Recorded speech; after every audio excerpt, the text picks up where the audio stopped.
8वटा अध्यादेश सरकारले किन ल्याउनु पर्यो भनेर आज महसुस भइरहेको छ मलाई। किन ल्याउनु पर्यो भनेर महसुस भइरहेको छ सभामुख महोदय। संसद यसै गरी चलेर विगत 10 वर्षदेखि हामीले 72 सालमा बनेको संविधानपछि जति ऐन र कानुनहरू संसदले बनाउनु पर्थ्यो त्यो कानुन किन बन्न सकेन भनेर यो तमासाले देखाइरहेको छ।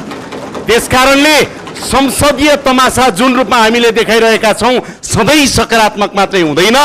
जनताका सवालमा, कानुन निर्माण गर्ने सवालमा सत्ता पक्ष र प्रतिपक्ष विपक्षी दलहरू त्यही रूपमा जवाफदेही र जिम्मेवार बन्नुपर्छ भनेर म विपक्षी दलका मान्य सांसदहरूलाई हार्दिकतापूर्वक अनुरोध गर्न चाहन्छु। आज यहाँहरूलाई म स्मरण गराउन चाहन्छु, आधा शताब्दी भएछ पर्यटन सम्बन्धी ऐन नबनेको, 48 वर्ष भएछ। 48 वर्षदेखि बन्न नसकेको ऐन हामी बनाउने प्रक्रियामा अगाडि बढिराख्दाखेरि तपाईँ एउटा प्रधानमन्त्री उपस्थित हुने या नहुने कुराले आधा शताब्दीदेखि बन्न नसकेको तपाईको यो ऐन बनाउने प्रक्रियालाई तपाईले हड्काउन मिल्छ? मिल्दैन, मिल्दैन सम्माननीय सभामुख महोदय। त्यसैले म यहाँहरूलाई आग्रह गर्न चाहन्छु, संसद